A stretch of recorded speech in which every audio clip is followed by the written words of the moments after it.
68. Field of 68 till I die. You got somebody, hey, Jeff, shut up. Hell no. I'm sorry, man. I blacked out for a second. This is Alabama coach Nate Oates. When we're not playing, I watch Field of 68's After Dark show. This is Coach Bruce Pearl. I love the Field of 68 After Dark show. This is Duke head coach John Shire. Check out Field of 68 After Dark. This is Xavier head coach Sean Miller. I highly encourage you to take a look at After Dark. Now listen to you guys every morning when I'm getting ready. This is Field of 68 After Dark. We are live on the Field of 68 After Dark. It is Thursday, February 16th. And we've got a big weekend coming up in college basketball. These conference races are heating up, and you can almost taste March. It is right around the corner, and things are getting interesting. Some of the best teams in the country were in action tonight. Purdue goes down at Maryland. Houston with a big win against SMU. And once again, in a wide open season, there's a lot of teams that can stake their claim as either the best in the country or the best in their conference. We're going to break it all down for you tonight. I got John Henson with me. I got Randolph Childress with me. My name is Greg Waddell. And once again, this is After Dark on the Field of 68. You can watch us on the YouTube channel. We're brought to you by Bet Rivers, and you can listen to us live on Sirius XM channel 84. All right, before we jump right in, we were talking backstage.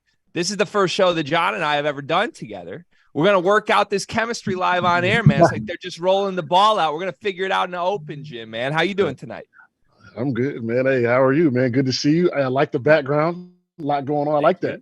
Thank you. There's a lot going on. I will say there's no Tar Heels on my wall of jersey legacy. Not this year. Not this year. Maybe in the future we can add to that. I will say RC will like me for this. I do have a Wake Forest jersey in the collection, though, my friend. So it's not a Randolph Childress jersey, but it's at least one. It's all right. Okay. We can work with that. All right, boys. We're going to start the show tonight with Purdue's loss at Maryland. I think this is, people kind of frame this like it's an upset. It wasn't really an upset. Maryland's been very, very good at home this season, 14-1 now at home. This was a game our friends at Bet Rivers had as essentially a pick'em. Purdue opened up as a 1-point favorite. By the time the game tipped off, it was literally a pick'em. Take your side you think will win the game. And I hope a lot of people picked Maryland because that run in the second half was something special. RC, let's go to you first. What did you make of this result? You know what? I was shocked the extent of the run was a 26-4 run after the technical by Gillis. I mean, I didn't see that coming. I think there's something to be concerned about for Purdue. I think now the formula that everyone's using, you're kind of pressing them. You're slowing the game down a little bit. They're having less time to get into their offense. They can't run their sets. They're pushing Zach Edey a little bit off the block, forcing him to catch it out. They just don't have enough time, I think, to execute their half-court offense, and they're struggling. I mean, the pressure's bothering them. It doesn't seem like a lot of guys want to handle the ball outside Braden Smith, so we'll see what happens. I mean, it's on the road. So I'm not overreacting with them. I'm not off them. I mean, this time of year, winning on the road is hard. And, they started out the year so dominant. They've lost 3 out of their 4, 3 on the road. They just need to get home. I think they'll be fine. Yeah, I mean, Maryland is kind of looking like the upperclassmen team that we thought they would be earlier when they kind of faltered. Being as I've played in Maryland, it's a tough spot to play in, just in general. The crowd, I mean, it was rocking. I couldn't, at one point they went on that run. I'm pretty sure they couldn't hear it with their own thoughts. So, that was tough for them. But also with the offense, are they relying on Edey too much? I think so, man. I mean, when things get down, they try to throw it to him. And like you say, they're speeding him up. And I mentioned this earlier in the season. You got to go get him quick. You got to get him quick, and that speeds him up and messes up his rhythm. And I think that's what teams are doing now, and they're starting to kick out a little bit. So they're maybe a little over-reliant on Edey. Offenses definitely need some tweaking. They got to go back to the drawing board because teams are starting to figure them out. I still think they're a top team. They're going to be tough to beat, but there is some film on that formula to beat them, so we'll see what happens. Yeah, I tweeted out as the meltdown was occurring. It was a 29-4 run, actually. It was the highest that it got after the Gillis technical foul. And I tweeted out one pattern I feel like I see in these Purdue losses lately has been that it sort of feels like everyone just kind of waits for Zach Edey to stabilize them. And if he has 1 to 2 misses there, like he is so unstoppable, he can get that shot. He gets the positioning. But if one of those shots just rims out in the middle of that avalanche, there's a lot of dudes who look pretty tight for Purdue in those moments. And it's interesting because those freshmen don't play like freshmen. That's part of why they've gotten so good to where they're at. They were the number 1 team in the country for the longest duration of this season because those guys were playing so much beyond their years. But when I watch them in those moments, like when a team's on, an 8-0 run or cutting into a lead that Purdue had early, like in the Northwestern game, it's like they know that they need to be the guys to step up and make a play. But it's one thing to like know that, and it's one thing to have done it at the high major level in the middle of a Big Ten race. And I don't know if that's just something like they got to earn their stripes over time and it'll come. But it seems like it's been one or the other. Like either Braden Smith shows up a little bit or Fletcher Lawyer shows up. Rarely both of them at once, at least on the road in Big Ten play. Let's flip this to the Maryland side just briefly. Jahmir Young has been incredible. I mean, if you look at his numbers in conference play, it's hard to argue that he has been a top 5 guy in the Big Ten conference. And this is a conference, mind you, that has Zach Edey, Trace Jackson Davis, Jalen Pickett. He's right in there as far as his numbers and his efficiency goes in the last few weeks. John, what do you make of Jahmir Young's play and how it's elevated as he's gotten in the conference play? I mean, they go as he goes. I mean, he's a hooper. And that's just kind of how you could describe it. He's a hooper. And, the guys around him stepped up today, too. I mean, they got to a point in the game where, like, they probably could have shot the ball with their eyes closed. I mean, that's how confident they were putting the ball up, and that's how confident he was playing. And, I think another thing, too, that run started, man. The run started when they started getting downhill and putting that pressure on Edey, and the big started laying him up, and then that just kind of opened up everything. But Young, he did his thing tonight. 7 free throw line, 6-14, 20 points, 20 rebounds, 20 points, 5 rebounds, 4 assists, 2 steals. That's how you beat Purdue right there. I mean, it's a big win for them, man. They've been playing well at home. I mean, they've won 6 of their last 7 in general. The crazy thing is they got a chance at catching Northwestern. I mean, that's going to be the game. They got Northwestern coming home after they go to Nebraska.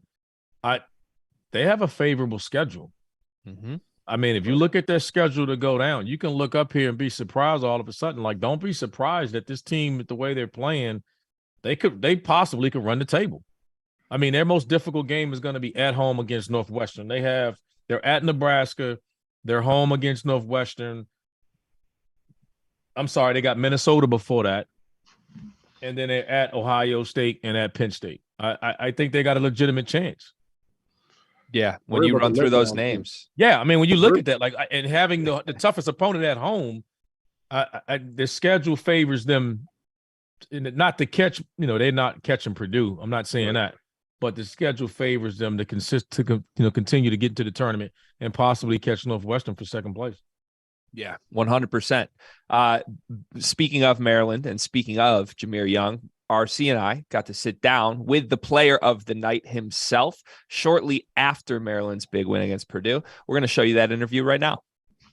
Here, Maryland guard Jahmir Young, player of the game in Maryland's big win against Purdue, formerly the number 1 team in the country, now the number 3 team in the country. I don't think that's taken any luster off of this victory for you guys, though. Jahmir, first of all, congratulations. I got to ask you, man, they stormed the court. It looked like your coach was kind of trying to buy Purdue some time to get off the court. It was one of the classier court stormings I've ever seen, but we still end with a Maryland fan on top of the rim on the basket. So was it fun to have your students on the court with you? What was the atmosphere like tonight? Yeah, for sure. As soon as the time went off, they stormed it.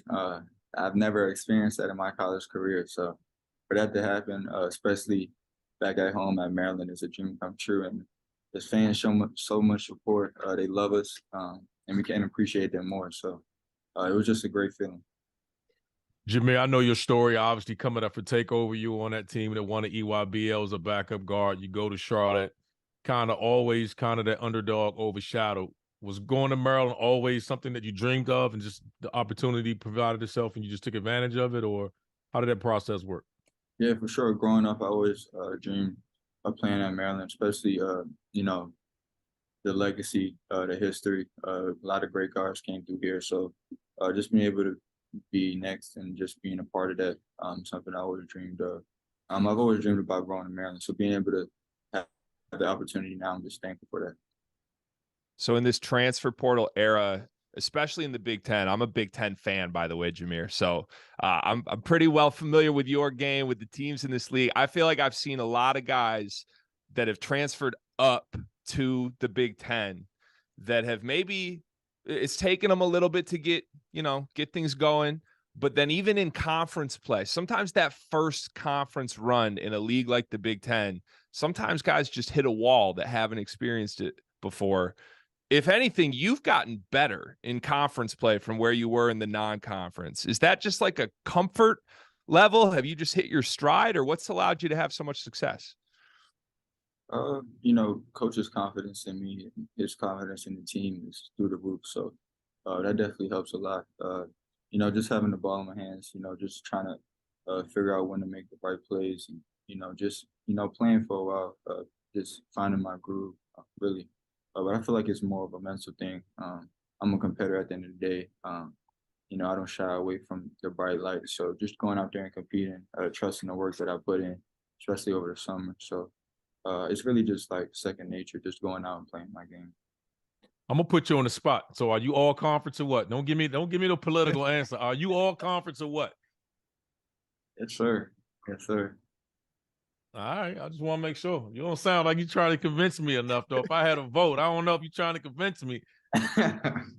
Yeah, I mean, there's a lot of big names in this conference, right? That was a fair question to ask. You throw a Zach Edey around, a Trace Jackson Davis. I just feel like, Jahmir, you're playing as good as anybody, man. So don't be afraid to say that. You belong. Let them know. You belong. Ain't no doubt. Yeah, let them know. I'll give you the vote.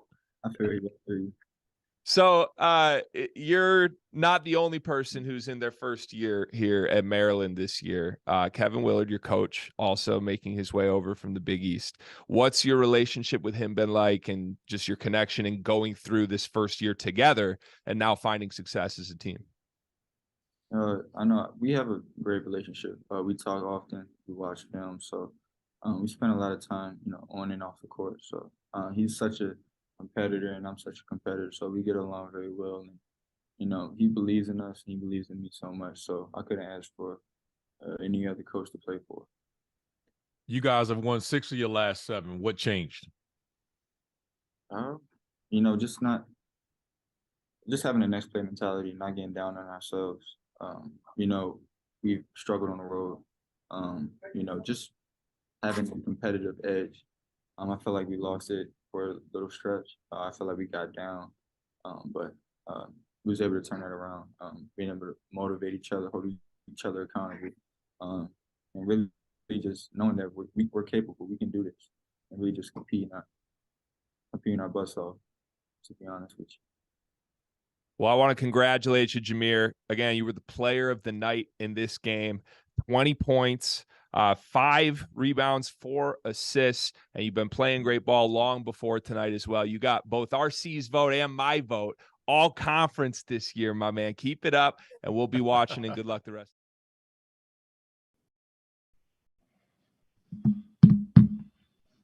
All right, that was Maryland guard Jahmir Young, one of the superstars of tonight thus far. I want to wrap our Maryland-Purdue game review section by just asking one more question to you guys about Maryland.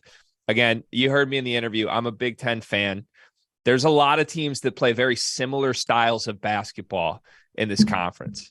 And I'm blown away watching Maryland because I'm seeing a brand of basketball and a style and a strategy that we have not seen in a while in this conference. And I think that's part of why Kevin Willard has had success. And I think that's why he had some success tonight against Purdue, putting some full court pressure on those guards. What's that like when you get like a culture or a team style of play shift from a first-year head coach? Can that sometimes lead to success or even failure in a conference at the high major level, John? Yeah, I believe so. I mean, I think they had to do something. They were faltering. They were struggling. They couldn't figure out how to win games. And so that's a great coaching ploy by them. Hey, let's just switch up the schemes. That's what Northwestern kind of does. They kind of muck it up a little bit and just get the game kind of sped up and press and trap and do all types of weird things. And Maryland did that today. And they, the first half, Purdue kind of stuck with it, but eventually kind of folded under that pressure. And, now Maryland's threatening to take, a top 2 or 3 spot in the Big Ten, which we wouldn't have thought a month ago, which is kind of the theme of college basketball as of late. 2 weeks can make you a different team. So I like what they're doing, man. First year guy, and they're in the mix. That's all you can ask for. RC, I don't feel like a Big Ten team to me. Is that a fair thing to say about Maryland? Why? Because they don't have a big man? That's what it feels like. The Big Ten feels like you got to have a big man. Big man by committee over there. Right. A big plotting, slow. I mean, Julian Reese played big tonight, but I don't know, man. It's just it's some East Coast buckets with that team. That's what Jahmir Young is to me, right? He just you roll the ball out and they're going to get after you. They're going to get in your shit. Like Big Ten teams don't really do that much to me. I don't know. You know what's funny about him? He was a kid that played, I can't remember the backcourt, but it was the EYBL team. He was a backup guard that you saw have talent. And when he ended up going to Charlotte, you knew he was going to be really good. And even his freshman year, you're like, man, I don't know how long he's going to remain there. And so he finally got a chance to come back home and play at Maryland. As you said, it was a dream school of his. But he's just one of those kids that made winning plays. I think the biggest thing that's surprising people is I didn't know he could score and was the closer he was. He never got the chance to do that in high school. I mean, in AAU. But he did in high school, and then he also did at Charlotte. I thought he was a heck of a player. All right, when we come back, we are going to break down what this loss means for Purdue. Should they still stay in the 1 seed conversation? Could they even still be the best team in the country despite this result? That's next on the Field of 68 After Dark. All right, let's get producer Trevor in here, and let's see if we got any questions from the YouTube chat right now. What's going on, Trev? What's going on, guys? Here's one from Michael, and I got to read it verbatim because it's phrased brilliantly. If you're Purdue, how do you keep your composure so it's not like Mount St. Helen and explodes everywhere?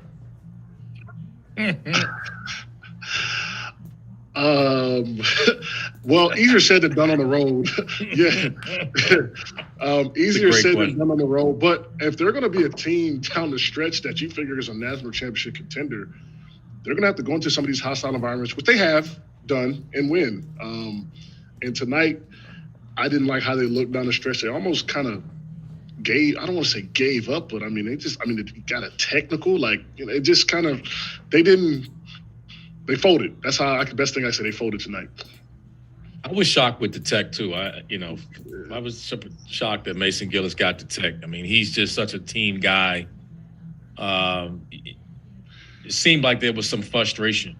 Yeah. And it's not like they've had a lose. They had lost 2 or 3 prior to this, right? And to them, I guess when you had the type of year that they've had, maybe there's a level of frustration that required. That's what his reaction seemed like. He was just frustrated. And they were leading the game. They were right there. I thought they were fine. And then obviously the onslaught that came after that. 10 seconds. Couldn't recover. So, credit to them. It's a hell of a question. Mount St. Helen. 3. It is. 2. It is. That's a damn good one.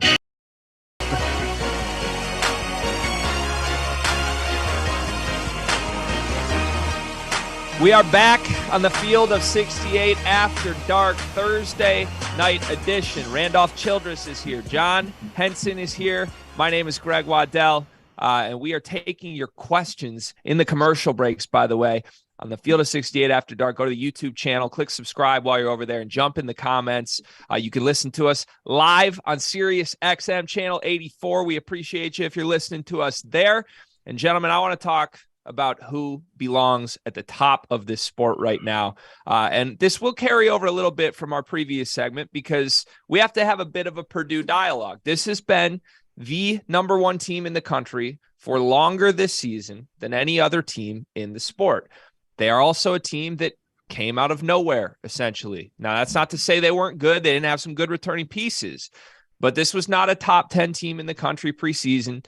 Everybody in their right mind expected this team to lose Jaden Ivey, to lose Travion Williams, and to take a step back from the talented top 5 team in the country that they were last season. Didn't really happen at all. Non-conference was great. Some marquee, massive wins that still hold up pretty well. And then conference play, for the most part, for the first 2 months of the season, they ran through what feels like a down year in the Big Ten and were clearly in a tier of their own. Now they have lost 3 of their last 4 games.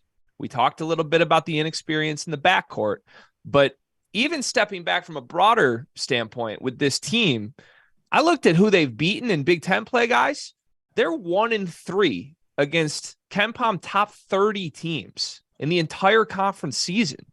I mean, we can go back and say, hey, that win against Duke looked great at the time. That win against Gonzaga looked pretty good at the time. Those teams aren't the teams we thought they were in the non-conference.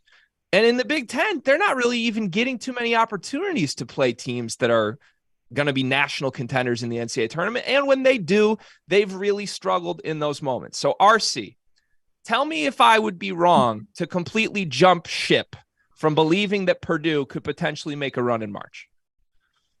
When you say make a run, you're saying make a run to Houston? I'm saying make a run to Houston because that's where Painter needs to get, right? He hasn't gotten there yet. Yeah. He's had a few teams worthy of it. And this is, I mean, a month ago, I would have said, this is the best team in the sport. Now I'm looking at this like, how are they going to make this happen? I think they're going to win out. They got 3 of their final 4 games at home. I think they'll win out. Their only road game is at Wisconsin. The only thing that concerns, or the big thing that concerns me is teams are just turning up the pressure on them, and it seems like it's just slowing them down. They've always been a team that runs their sets. And it just seems like, all right, let's press, slow you down. You take 8-10 seconds to get across half court, call your set. Now you actually, it just doesn't seem to be enough time for them. And then teams are pushing Zach, fighting Zach off a little bit. He's almost getting the Shaq treatment where they're fouling the hell out of him. Yeah. It's really what's happening to him. And they're not calling it. But then he's in a lane sometimes for it seems like forever. So I'm sure there's a lot of complaining about that. But listen, that's going to be adjustment, man. Matt Painter's too good of a coach. I mean, there's nothing that they hadn't seen. They've been on the road. They do have a young group of guys. They're just going to need to reset. They can make a run in March because they have the most dominant player in college basketball. That's why they can make a run. So they always got a chance. And he's been as consistent as anybody in the country. Yeah, I agree. They're on that tier that's capable of winning a championship. I feel like there's a couple tiers that championship tier they're on. They're capable. But I watched Houston tonight, and I promise you, not beating them. I don't not right now. I just watched how Houston played, and to be honest, I was kind of disappointed with Houston because they were cruising, and Sampson got after them. I'm pretty sure he was yelling at them because they were up 23 and let them come back. But like, they've got to figure it out because if that pressure with Maryland got to them. I mean, wait till these Alabamas and these Tennessees and these teams that they're going to have to face down the line. But John, my question to you guys, and I say this to you, I say this to both of you guys. We like Houston. I think we all like Houston, right? Yeah. Mm-hmm. But take Houston out that league. How many teams in the tournament going out of the American? Nah, for sure. And that's why they scare me because we played RC. That turn it on, turn it off don't work. It don't work. It just don't work, man. It just don't work. So, like tonight, I feel like Houston was cruising. SMU trying to throw in passes from half. I'm like, they're not really getting any challenge, so we can't really get a real gauge on them. Purdue, we getting to see them get beat up, lumped up a little bit, and see what they do. See they adjust. Houston, I think they're capable, but back to Purdue, I think they're going to have a chance. They have, like RC said, the most dominant player in college basketball. They'll adjust. They'll figure it out. At the end of the day, I think they're in the top tier of teams in general for college basketball. So it's going to be tough to beat them down the stretch. But, that was a home game in Maryland. We don't want to take too much because they lost 2 in a row. I guess we'll kind of take that on the chin. But they'll be fine. They'll figure it out, especially with their guard play, and they'll be all right. Yeah, looking at their string of losses for Purdue, I think Rob Doster said it on this very show. After the loss at Assembly Hall, he actually felt better about Purdue. Mm-hmm. And I think I agreed with him at the time because that could have been a run you out the gym loss. Right. They showed a lot of stuff to make that competitive and had a chance to win late. I don't feel better about Purdue after the Northwestern and Maryland games. And that's just where something has changed in the last week, where they had the Northwestern game, and then they just completely fell apart in the final 4 minutes. And then even tonight against Maryland, they're up 8 points with 15 minutes left in this game. A veteran gets a technical. You don't see too many 29-4 runs in the sport. You never see a 29-4 run against the team with the best player in the sport. Like, that's just unheard of. So I guess, John, to your point, Houston's great. We have them in the top tier. I think we'd all probably put Alabama there. Someone jump in and tell me if you wouldn't. Does Purdue belong in that tier at this point? Because I'm dropping them, guys. Yes. Who else like is in that tier? Because you just answered your own question. They were up in this game into the technical foul. They were up in the Northwestern game, and there's no shame in losing at Assembly Hall. So if that's all the knock you got on their resume, then it's like, all right. And they're gonna win out. So it's cool to say this now because they dropped 3 or 4 in a row. But there's not a resume out there. There's not a team out there we can't poke holes in their resume that has some flaws. Because we can sit there, even to Alabama. We talking about Alabama, and they just lost to Tennessee, and they didn't have Julian Phillips or Josiah James. Yeah.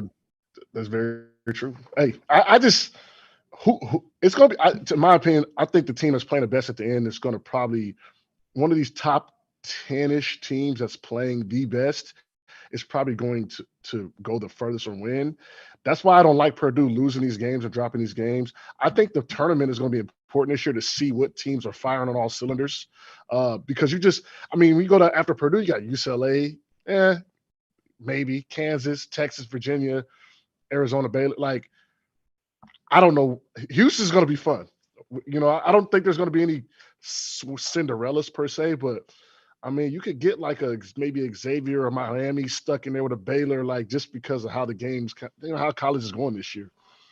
So let me twist this question then slightly, because to put a bow on my Purdue thoughts, I have held them up in that top tier up until this point, thinking that it's not necessarily when Purdue plays their best game that they're the most lethal team. It's just that they have a higher floor than almost anybody, right? Because even when they don't have it, you've got one thing that nobody can possibly touch. You throw it into Zach Edey, and everybody else on that team is smart. They're unselfish. They don't really beat themselves.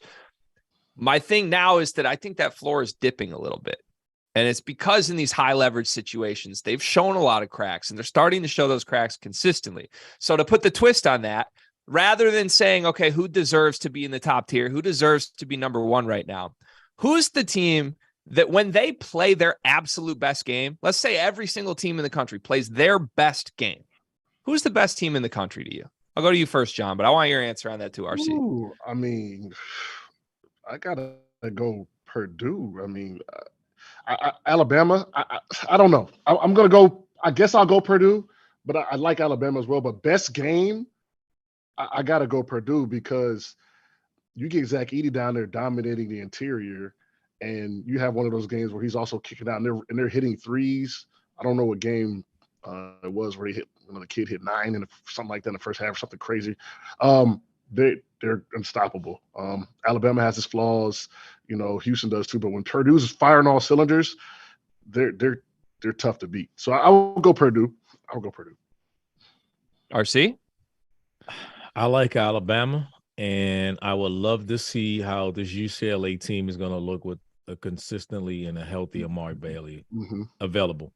I would, because I know they're tough. I know they're going to defend. And now that you've added another athletic perimeter scorer, I like I like their chances of getting to Houston if they're playing at their best. So it'd be Alabama, UCLA to me. I got a stat that I was on the MSC show that I was researching Alabama. They're top 10 in adjusted tempo and defensive efficiency, and the only teams that were in that realm were 2021, 2022 Gonzaga, and 2019 North Carolina. So Alabama's mathematically in really good company if you're talking about the numbers. So yeah, I like both Alabama and Purdue for sure. Okay. I think my answer would be Alabama, for the record. I think you can point to moments in Alabama's season where they have just destroyed teams that have some talent in a way that I don't think we've seen from really anybody else in the country, but especially not from a team like Purdue. I'm a little surprised neither one of you guys threw Houston out in that answer. Like, Is Houston's A game a little bit behind those teams, TRC? No, I listen, I'm a huge fan of Houston, and I got them making it to Houston, or staying home, I should say, or getting home. But I have my concerns. Again, because you're playing in a league that you can see, like we talked about tonight, they get up and you can see them hitting the cruise control button a little bit when they get up in some of these games, which is natural. Yeah. And is this team talented enough when it gets in the tournament to make a run? There's no doubt. I expect them to. But again, it's hard. You know, when you start talking about numbers and metrics with that group, you know, you're playing in a league that they're just better than everybody else. Yeah. Yeah. I feel the same way. Have we seen peak Houston? Have we even seen them put that product on the court? I don't know. Obviously, well, we've seen them because we've seen them punk Virginia, and that's not many teams can say that. The Virginia team is probably on the verge of winning the ACC, and they went into Virginia and punched them in the mouth. They rolled up in there and did beat them up. But yeah. So like I said, they're cruising, and I don't like the fact that, I mean, the first half of the SMU game, I think they ended up being up 13 at the first half. Yeah. I felt like it was a light day. Them boys was out there. I mean, Sasha was getting lanes to the rim, inside scooping, finishing. I'm like, all right, you know what I mean? Like next year, all right, what, like SMU is not. So you wonder what happens when they get some resistance. And when in March, it's one game and it's over. So hopefully they don't run up against a buzzsaw where they're not ready mentally or physically, or, you know, they've had two of these in the path. And now all of a sudden you got a 1-8 game, because a 1-8 game this year is going to be interesting. Like your 8 seed is going to be an underachieving conference team that could be good. So that was the hardest game for me whenever I played that 1-8 game. So it's going to be a fun year for sure. You were a part of a few of those, John. I remember from experience on that one. I remember we played Isaiah Thomas, watched with Terrence Ross. Like we yo, this is that second game is always hard. I think we played. It was UCL. I think we had St. Louis. And I can't think of who it was, and they had an NBA guard in their team. And the first game, you know, when you're the 1 seed, it's always like, all right, it's like homecoming. But that second game is always tough. It's always tough with the 1 seed. Yeah, gonna be interesting for sure. Wide open year, as we said. All right, gentlemen. Coming up, we're gonna react to some other games from around the country tonight. The aforementioned Houston Cougars had a big win. We had an injury to Memphis's Kendric Davis, and Iowa just destroyed Ohio State. We're going to hit on all of that next on After Dark. All right, during this break, we're going to hear a quick word from our sponsors. That's coming up now. Tell you guys about our sponsor for today's episode, Athletic Greens. I started taking AG1 a few weeks back. When we get in the middle of college hoop season, it can be hard for me to eat and drink as healthy as I probably should be, especially in late February and March when the schedule gets really busy. But I found that I've felt better as I've made AG1 a part of my daily routine. I take AG1 in the afternoons after the coffee is worn off and once the itis post-lunch is kind of set in. And what I found, my energy levels are up. It's improved my digestion. And as a result, I'm not only more efficient and productive in the most important time of the year for me and for the field of 68, but I'm working out more consistently. I just feel better. AG1 is so much more than just a greens powder. It's comprehensive health and the power of habit in one. Covering my nutritional basis for the day literally could not be easier, which is why I trust Athletic Greens. I just mix 1 small scoop of the AG1 formula with water, and I drink it every single afternoon. Done. Just like that. I also like that it only costs $3 a day. The price is right. If a comprehensive solution is what you need for your supplement routine, then Athletic Greens is the answer. They are giving you a free 1-year supply of vitamin D and 5 free travel packs with your first purchase. Free! Just go to athleticgreens.com/field68. That's athleticgreens.com/field68. The link is in the description below. Check it out. Support the Field of 68 and feel better about yourself. All right, we're coming right back live into the show here. Chat, stay ready for the next break, though. Here we go. Talk about you on After Dark. We like to talk about good things. We also like to talk about drama and when teams aren't playing well, like me and Purdue for the last 15 minutes. But right now, I have some news to talk about that I don't think anybody wants to talk about, and that's what happened with Kendric Davis tonight. One of the best players in the country, let alone point guards in the country, went down with an apparent ankle injury. We have not heard any confirmation specifically on what the injury is. He was seen after the game in a boot and on crutches. Obviously, he did not return to the game. And this one got interesting, boys. I mean, Memphis had a sizable halftime lead. The injury occurred right before halftime. They get the news he's not going to come back in the second half. And I thought it was a credit to Memphis's other guys that, they held on to the lead for a good amount of time. They had a 6-point lead with about 4 minutes left. And then the end game of this game was one of the messiest that I've seen in my life, to be honest with you. Memphis essentially had 6 turnovers in the final 4 minutes. They did not foul. They were down 1 point with 30 seconds left. Nobody fouled. And they kind of lucked into a live ball turnover for a layup with 10 seconds left. I've never seen anything like it, but rather than get into the specifics of what happened in the game, I think the larger thing here is Kendric Davis's injury and what that does to a team that right now is right on the bubble in our Field of 68's expert bracketologist bracket. So RC, what does an injury to Kendric Davis do to a team like Memphis? They're not going to the tournament. That's just, we can say what we want. I mean, he means that much. One, he's a hell of a player. He's as good as any guard in the country. I mean, he's almost 22-6 a night. And if he misses any, substantial amount of time, unfortunately for Memphis, I don't think they can overcome it. And he is their best player. And I think it'll cost them a tournament bid. So I don't know. Hopefully it's a temporary thing. Hopefully it's just precaution, the boot or the crutches. He was seen leaving the arena on. But if he misses, a substantial amount of time, I don't know if Memphis can hold it, keep it together without him. I think he's that good. Yeah. And as we know, the committee does take injuries into their decision making. So that's going to definitely, especially, being on Field of 68's bubble. I don't know who's the experts, is it Jeff or Rob, but Field of 68's bubble. Neither one of them experts, so don't worry about them. I was about to say who the Field of 68 experts first. But the bubble, they're gonna miss him. All-time AAC scoring, that speaks for itself. We don't know what the extent of the injury is, but maybe you can call Pat Mahomes guy. Pat Mahomes had a high ankle sprain, came back and won the Super Bowl. So maybe, Penny knows this ain't football, man. Ain't no straight line running with this one. Hey, look, Penny know a few people, man. You know what I'm saying? Maybe you call him up and see what he did, because that was a miracle, right? But they're gonna need him. And like I said, they're not gonna make the tournament. They're not gonna probably have a good showing in that AAC tournament. So, you hate that for them. You hate that for Penny. I actually saw them play down there, USF. So root for him to get better, get healthier, and hopefully he comes back, man, to finish off strong.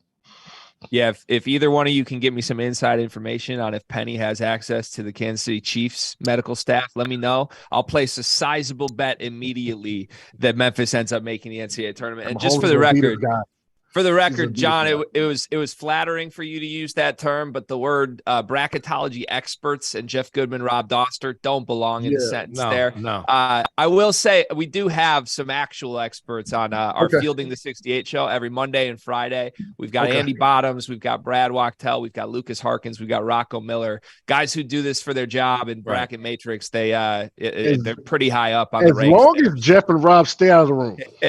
Right. Then we're good. Right. Sometimes, you got to make the role players play their roles, right, John? That's what we're saying to Jeff and Rob, right? For sure. So this does take the shine off of a pretty awesome game that was coming up this weekend, and that would be Memphis going at Houston, the biggest game in this conference for sure, and a game that Memphis certainly needed to try and secure their bid. That's a pretty tall task at this point. Houston, I mean, we just talked about how they're right up there with the best of the best in the country. They're currently the number 1 team in the country. RC, is there any hope for Memphis this weekend to make that a competitive game even without KD? No. If anybody? No chance. I would love to sit here and be all positive and tell you something like, "Oh, I'll give you some hope." If he isn't there, not only is he not there, if he's not healthy or 100%, I don't think it's going to be that good of a game. I think Houston's just backcourt guard play is just too strong, and he's the closer for this Memphis team. We saw what happened today. That team fell apart without him out there, and I mean he's that good. He's as good as any guard in the country. And Houston was going to get up for that game too. I mean, even though he's hurt, Houston was going to get up for that game. So they were going to need to be at full strength. Houston was finally going to get a game where they could be challenged a little bit or potentially lose in conference. So, you hate that for him to be injured. But Houston is gonna, for betting purposes, it's gonna be a large spread. Hey, you're talking to a betting man. Well, they John. do defend. Ready They do for it. defend. Let's give Memphis credit. They do Right. defend. I just don't know how they're going to score without them. For sure. Yeah, that last 4 minutes, RC, that's just going to play in my mind on repeat tonight. It was absolutely wild. I will say, let's give Memphis a little bit of credit. These two teams played 3 times last year. Memphis got them twice in the regular season. Houston ended up beating them for the conference tournament title. But Penny has made some things work against Calvin Sampson in the last few years. Obviously, a very tall task without his superstar guard. Let's move out to my country again. Let's go back to the Big Ten. We had Iowa tonight, really just running Ohio State out of the gym at times to me in the second half here. They leave the gym with a 92-75 win. Iowa's been quietly pretty awesome over the last month, ever since they got Chris Murray back. But to me, the story of this one is much more that this Ohio State team is not playing competitive basketball right now. So, John, is it fair if I said that Ohio State has quit on this season? Is that too harsh, or is that just I think it's a little harsh. I mean, Zach, he had the shoulder injury there. He was fighting through it. It's 12 of 13, guys. Yeah, 12 of 13 in this Big Ten. This is not your mama's Big Ten, John. This is not Draymond Green in whatever years you played. This is the like Boo Booey and Chase Audige is the second best team in this conference, and they've lost 12 of 13. Listen, I hate that for my Tar Heels too, because I thought that was a good win. But it's tough for them. Like they've kind of not figured out how to get it together, and they've just faltered. I mean, even this Iowa game, they were in it, and then they let Iowa in the last 2 minutes go from up or down 1 to up 10, right? And that kind of I knew it was over. When I saw that happen, I saw it's over. And so they've got to figure out some motivation. I don't know if coach is not getting to them. Great question. We don't know. But 12 out of 13 in the Big Ten at Ohio State is kind of crazy. And you add Roddy Gale's ankle injury. He went out in the game as well. I mean, Key's a big part of that, man. He's been nagging. He's been trying to, be a soldier through that shoulder injury. It's been nagging him. It's just tough. I mean, you're relying on, and when your veteran guys are hurting, and then you're relying on freshmen, you're just trying to survive. I can't speak on it. 12 out of 13 is just, that's a lot. They came out today, and as soon as they got hit in the mouth, one, they can't score. Iowa started making shots. They can't score. The ball was flying around. Everybody was involved. I mean, it was 5 guys. They had 5 guys in double figures tonight. Perkins was incredible. He was amazing. He played great. It was just, it's tough for them right now. I would love to say something positive about Ohio State right now, considering I think their fan base is overly high expectations in the sense of a standard of their program, and I think this is a down year. They want a clean slate, clean the slate and kind of run everybody off. I don't necessarily think that it should be that drastic. So, it's just tough. What do you say? I mean, 12 or 13, that's a bad place to be. Yeah, and I was actually in Columbus this past weekend. We went to see Michigan State at Ohio State. It was the first time, well, actually the second time I'd seen the Buckeyes in person this year. So I'm at Assembly Hall earlier in the losing streak. And I will say, I thought they looked like a much different team both tonight and this past weekend than they did a month ago, even if the results were the same. They lost 5 straight in January, and then they actually beat Iowa, big win, and then they have now lost 7 straight again. 9 of those first 10 losses out of that group of 12 losses were by single digits. I mean, these were competitive losses. Right. Their last 2 have come by 21 points at home to Michigan State, and now 17 points at Iowa, which was in the 20s for much of the second half. It just feels like a team that, to me, a little bit has stopped competing, whether that's fair or unfair to say. When they get hit in the mouth, they don't really hit back too much. And they got a lot of young guys. You're right. A lot of guys are injured, but Yeah, it's bad. I feel for Chris Holtmann because I don't think there's too much that he can do to get this back on track right now. Iowa, on the flip side of this, though, last year, one of the big stories down the stretch in the Big Ten was how good Iowa was at the end of the season. I believe some of the advanced metrics, if you filtered by just the last 2 months of the regular season going into the NCAA tournament, Iowa was like a top 3 team in the country at the end of last year. Now, obviously, they had Keegan. They had a lot of guys last year that were playing really high-level ball. This year, Chris has been hooping, but again, it's been quiet because ever since Chris was down with the injury in December, January area, I think people kind of stopped paying attention to Iowa for a while. I think people are missing out on how good this team is when they are making shots. RC, is this a team that could make some noise in March? I got to see consistency from the defensive end. That's always been the Achilles heel with Iowa. And you and I were together. We were in Philly at Bet Rivers and I had picked Richmond in the tournament. That was my upset bid when I placed my one bet and won. So, that's the only knock that I had. Offensively, they can score with anybody when they're making shots, but you can't judge it off of making shots. You're going to have to defend. And that's the only concern that I've had in the past with Iowa. Now, are they playing better right now? They are. They're getting after people. Not after, but they're playing better on the defensive end. They're hitting shots. Sometimes I think their best defense is their offense. And they, but again, we'll see. I'm not gonna say they're not. I don't expect them to make a deep run, but obviously I expect them to be in the tournament. Yeah, and just inconsistent on defense, and you're not in college basketball. You ain't got Steph Curry over there. You're not gonna outshoot everybody you play. So, yeah, they'll be a team that you have to keep an eye on, but I don't see them really making many waves. Even in the Minnesota game, they won that by, I think, 12, but they did not play fairly well, and they didn't look fairly good, and it was close in the first half. Minnesota's just that bad. So, and they still beat it by 12. So, yeah, they got to be more consistent. Yeah, I think Iowa's probably looking back on some of their road losses this year, feeling like they let a few slip away. They lost at Nebraska in a pretty non-competitive game, lost at Ohio State. That's Ohio State's only win in 2 months right now.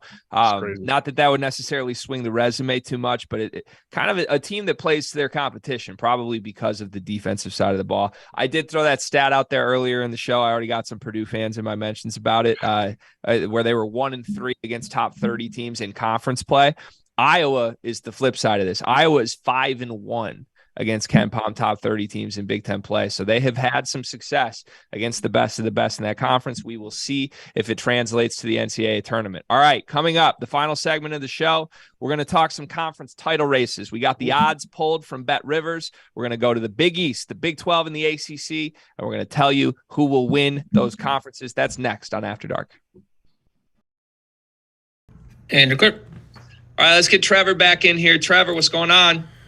Well, you guys made it clear that Jeff and Rob aren't bracketologists, so now I'm going to flip this on you. Somebody asked in the chat, if Northwestern were to win the Big Ten, how high do you think they could get as a seed? I mean, if you win the Big Ten, I guess you go. You can get probably a 3 seed. Three, yeah. But I would love. I'm licking my chops when I see Northwestern as a 3 So seed.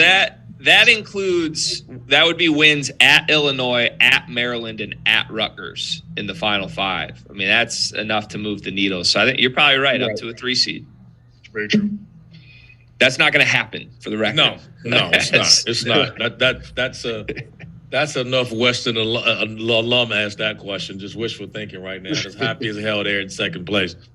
Yeah, brutal. But credit to those guys. The guys playing well. What else we got? Several people asking about what your guys' thoughts are on Gonzaga. A little bit more up and down than we're used to. They're currently blowing out Loyola Marymount, a team they lost to earlier in the year. What are your guys' thoughts on them heading into March? 30. I think it's just a victim of their past success. They're good. They're just not great, but they're good. And I like that. At the end of the year, it'll come down to St. Mary's game at home for the conference, for the regular season title. 10 seconds. I really like that slant, RC. Honestly, I think I might steal that. And anytime I have a failure in life, the rest of my life, just a victim of my past.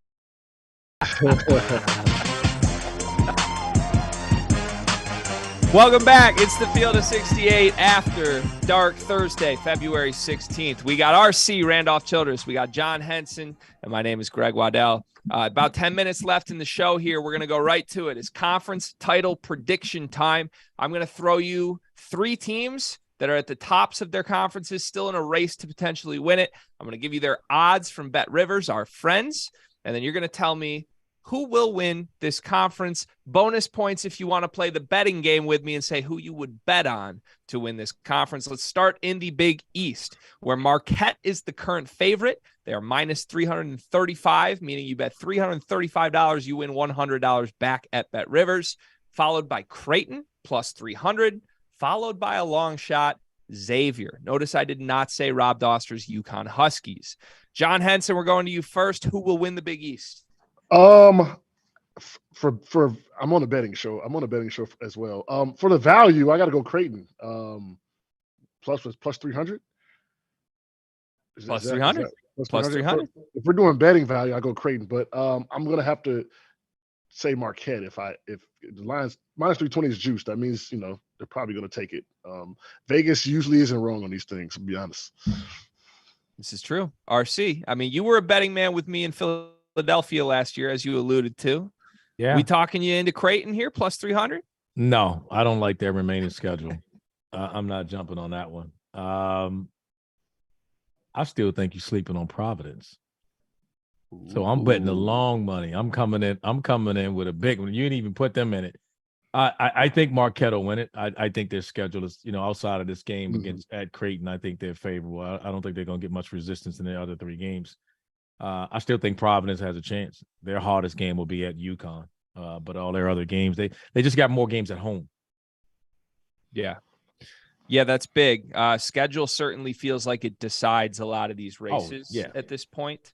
For perfect example, that's not to say it's a schedule thing, but like UConn, I still think they are arguably the best team in the Big East. The metrics say they are the best team in the Big East. They're not even in this race. So don't forget, like just because you win your conference, they tell us this on the bracketology show all the time. That does not mean that you are going to immediately have a bunch of success in March.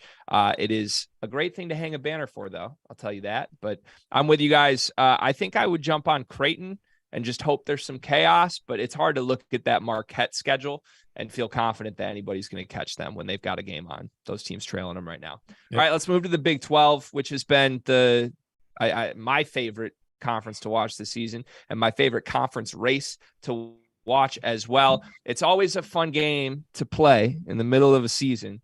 When you look at the standings and you see that Kansas is a couple games back, just wait a couple of weeks. They're not going to be a couple of games back anymore. That's how it works in the Bill Self era. As of today at Bet Rivers, we have Kansas as the favorite, minus 106 to win the Big 12. We have Baylor at plus 200, and we have Texas at plus 300. RC, we'll go to you first on this one. Who are you betting on? Texas. Ooh, I'm betting on Texas. If I had to push my money up, I like their schedule. I mean, they have at Baylor and at TCU, but again, they got Kansas last game of the year at home. I think that game decides it. I think they get it done at home. Whew. Yeah, I'm coming, baby. I'm coming. Okay. I'm pushing all my chips in the table, baby. I'm pushing all my chips in. Cash. You said Kansas minus. Kansas minus 106, essentially even odds here. Yeah, I mean, I love Kansas, baby. I love even money on Kansas, even though they might be a little, right. There might be a little bias. I love even money on Kansas. Texas has what at TCU? No, yes, they got at Baylor, at TCU, and finish up and with home against Kansas. Listen, I'll lose. They home. They're home. You're right. If they take these wins and then beat Kansas for the whole thing, RC, I'll come. Look, I'll take you to dinner, man. We go to dinner. Know it's man. we know it's a monster conference, right? And it's going to come down to the end. But if you're telling me, I think it's going to come down to Kansas and Texas, the last game of the year, and I like Texas at home. With the RC, are you just writing off Baylor? Is that due to schedule? Because they got a tough schedule. I got it in front of me right now. They're at Kansas, they're at Kansas State the next 2 games. Like that's murder's row. They also at Oklahoma, and then they got Texas at home, and then Iowa State. They got the hardest road. That's the only reason why I'm saying I didn't include them in it, because I think they got the hardest schedule of all those teams. There's no, they don't have one gimme. Yeah. There's not one game you can look at Baylor's game right now where you can sit here and tell me, well, you know what? I think they're the favorite. Like, who are you picking? Maybe at Oklahoma State, maybe. I mean, I put them. I say they're the favorite in both the home games still. Like, okay. I mean, if we're playing Iowa favorites, against right, no Iowa and gimmies. Texas, though, that's gonna be you'll be happy to split those. Even at home. I've let it marinate. I like your Texas pick. Thank you. I appreciate you. Oh, come on. I'm pushing all my chips John, in, baby. come on. But Don't let RC talk you if down. I gotta go to the Bet Rivers bookie, I'm going Kansas. Okay. All right. What do we think just between us here? Forget that we have people watching and listening to us right now. What's the number that wins this conference? Because all these teams right now, the three of them, what do they have? Each 4 conference 12. losses right now? 12 wins. 12 wins. So 3-2 down the stretch for this would win it to you? I think 12 that will get you out of there. Yeah, that's right for sure. I think 12-6 wins it. Just the way every these schedules are lining up, they got to play each other. Something's going to have to shake. Somebody's probably Is going to shake out. that going to be a split? You're not telling me 2 of those teams aren't splitting that if it's 12-6? That's why it's coming down to Texas and Kansas. That's what I said.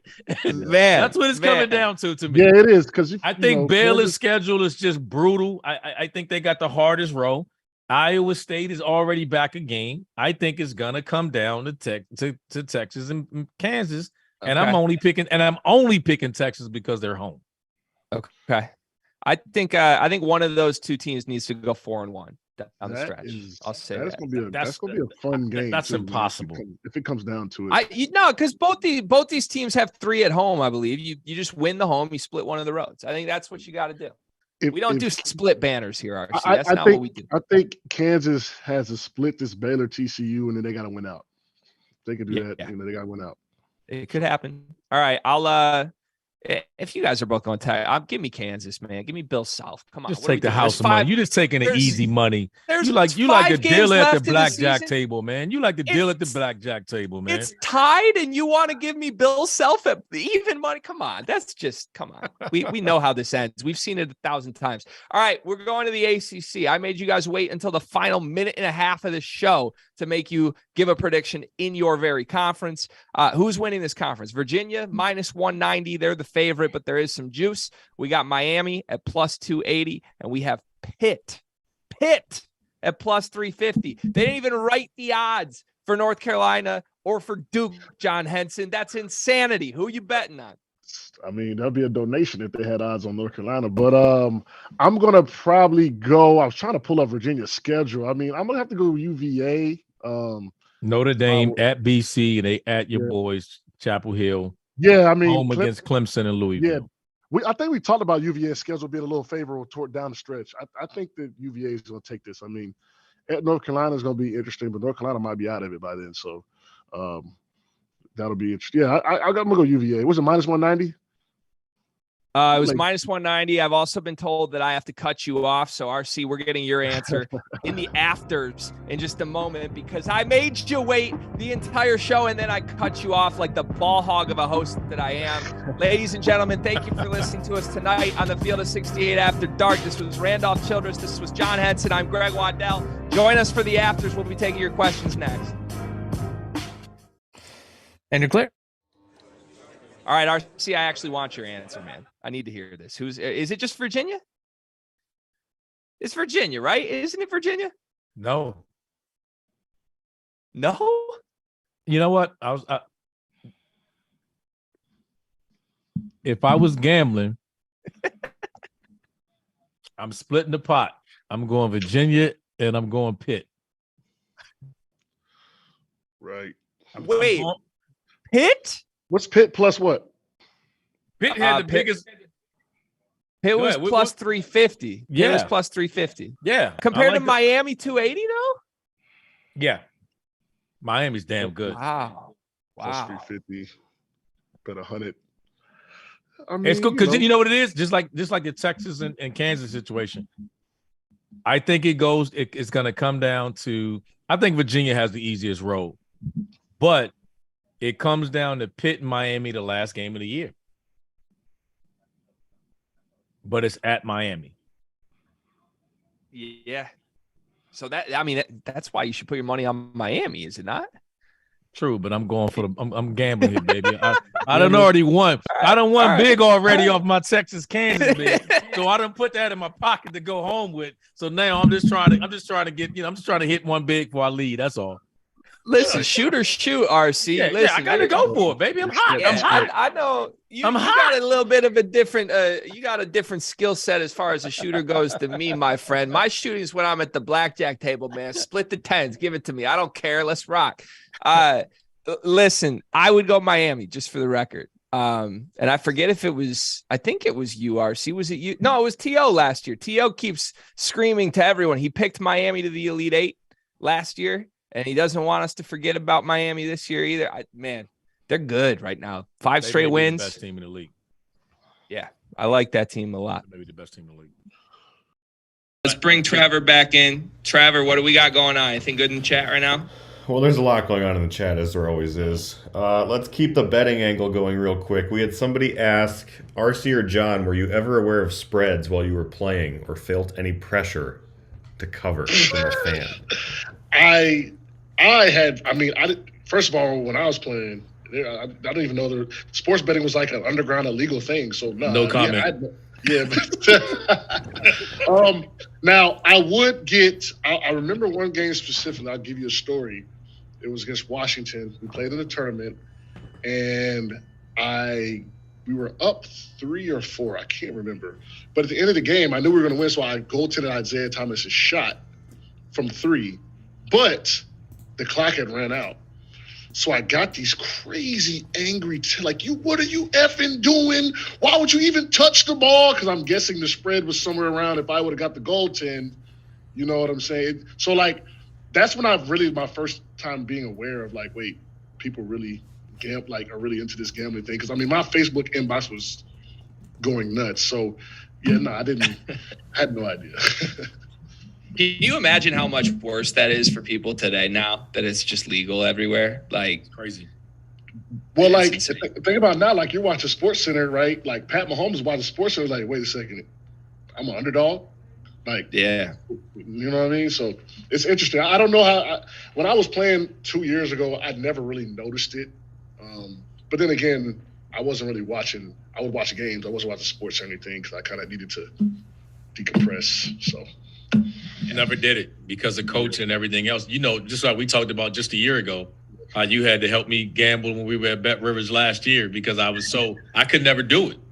And I was always terrified of it. You look at the guys like Calvin Ridley's situation where he bet $1,500 and it's cost him, $12 million or something crazy like that? It cost $11 million. It's ridiculous. So, no, I on the serious side, I've been terrified of it. Greg, this one's for you. Brady says, when Tom Izzo retires, who's going to be the next head coach at Michigan State? Depends on when he retires.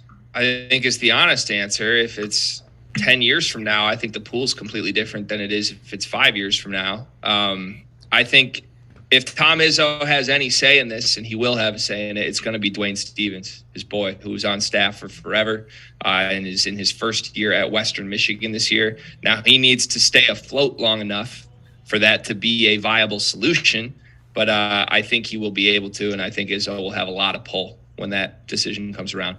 Sneaky option, Drew Valentine has always been my hope to end up there. I know he's having a bad year at Loyola this year. It's essentially the first disappointing season he's ever been associated with from even his days as an assistant coach on the Oakland staff. He's going to bounce back, man. That guy is an incredible coach, incredible person. Obviously, you have the ties with his brother playing at Michigan State. Depending on the timing, I think those are the two main candidates, Drew Valentine or Dwayne Stevens. Keep it in the house. A little North Carolina action. Okay. Yep. Where would Houston finish if they were in the Big 12 this year? 9-6. They be right there. 9-6. They be sitting right there right now at 9-4, 8-5 with Kansas and Texas. Yep. And we be having the same conversation about where they're going to finish up. They be right there. They be right there. Do you think Kansas State will turn it around, or are they in free fall mode? That's from Grant. I think, got to be able to handle prosperity. Kansas State is not a team. It's not now that they got the national attention, and you're not walking into Kansas State relaxed. You're on point. You're paying attention. You're sitting up in practice. You're playing a little harder. So I think they got to adjust to that level of play that's going to increase due to who they are. But definitely struggling right now because teams are not playing around with them no more. Well, they dropped 4 out of 5. Yeah. So I think they, like you said, they got to handle prosperity a little bit better than they have. So we'll see. I'm not out on them. They'll make the tournament. They've lost to good teams. Texas Tech had won. They had their home stretch and they beat Tech. I think was it Texas they beat or Kansas somebody at home, and then they the game before, and then they beat Texas. They beat Kansas State at home. So I mean, the league is brutal, man. I mean, what do you say? I also think they're just losing away games right now. Yeah. They had the one loss at home to Texas, but you're going to lose away games in the Big 12. Somehow Kansas State got those road wins against Texas and Baylor earlier in the season. Yeah. And those teams were that nicked up a little bit too. Yeah, that flipped the expectation a little. I'm not worried about Kansas State in the long run. From Ryan, who is a dark horse to make the Elite Eight? I'll go first. I'll let these guys think on it a little because I literally did a video about this afternoon. RC might leave. Would UConn or Miami be? I think Miami or UConn.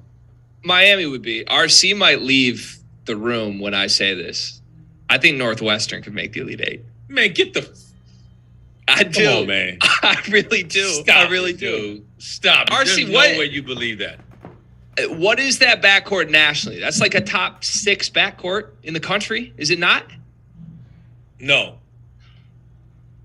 What 6 you taking over Chase Audige and Boo Booey this year?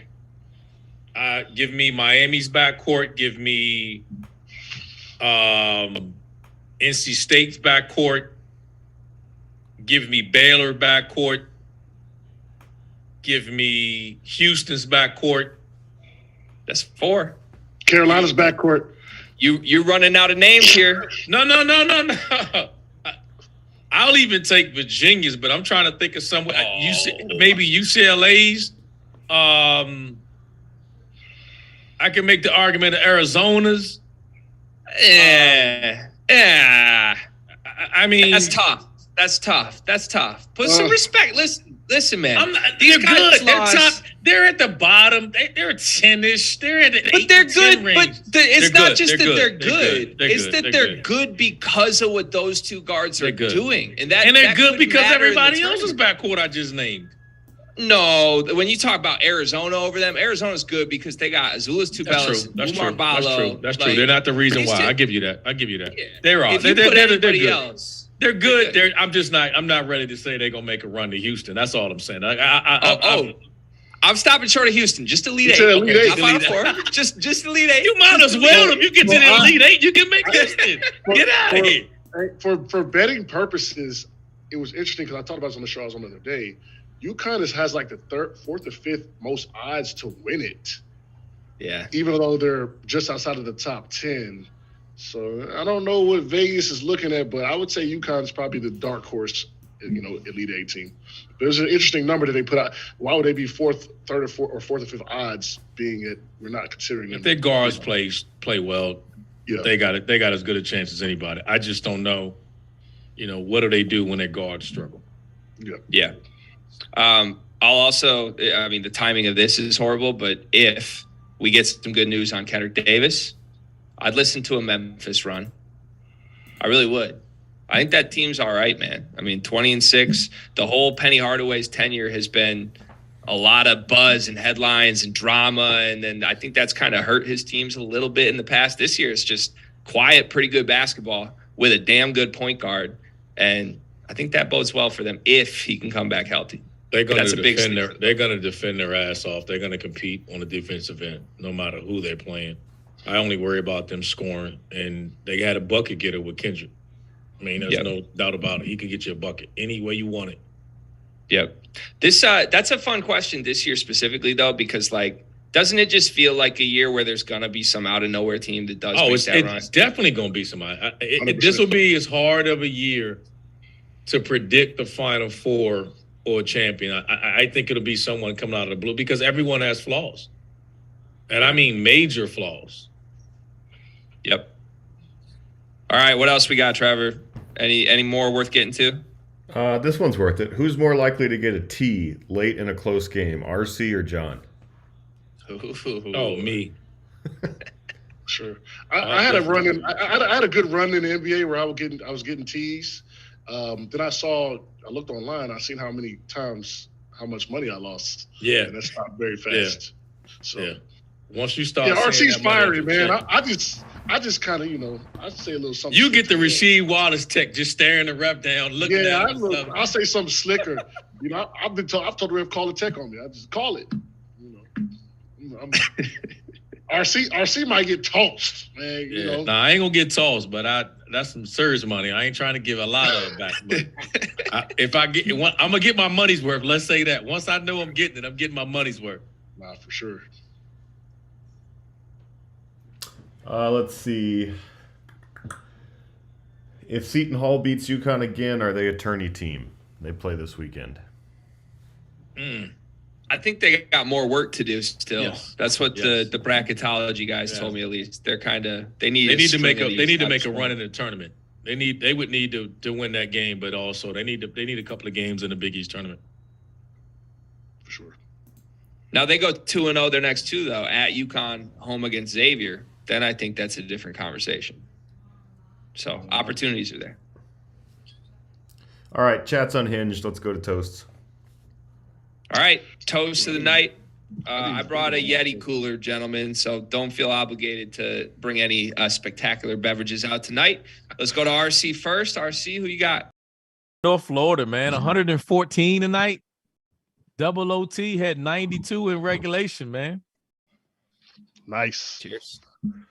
I don't have anything to toast, but I'm going to go Kendric Davis. Became the all-time leading scorer for the AAC conference, although he was injured. Shout out to him. That's a big accomplishment that he'll have for a while. I don't think anybody's going to touch that for a minute.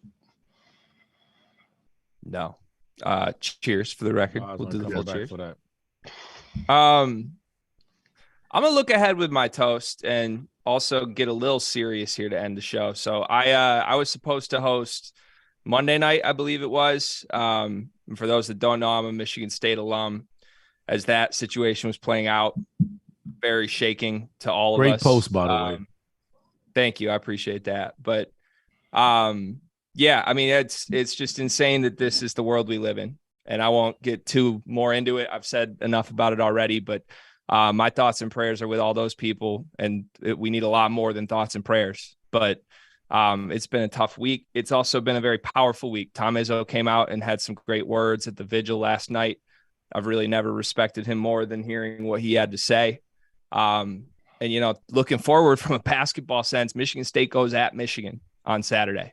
And I think it's going to be a really, really powerful moment for everybody in this state. And I hope that the world sees it, because I think you're going to see some goodness in humanity in a way that we haven't seen in that rivalry in a long time. So to everybody at Michigan State, to the victims of that senseless tragedy, that would be my toast. And on that note, sorry that got real a little bit, but I felt obligated to do that. RC, John, thank you very much for being here with us tonight, man. Thank you, producer Trevor. Thank you, everybody, for listening to us on the Field of 68 After Dark. No show tomorrow. Bit of a travel day for our network, but stay tuned this weekend. We've got Jeff Goodman and Rob Doster making the rounds in the state of Indiana, going to Assembly Hall and then to Mackey Arena on back-to-back days. A lot of content in store there. We'll be here to break everything that happens down on Saturday night. For Randolph Childress, for John Henson, my name is Greg Waddell.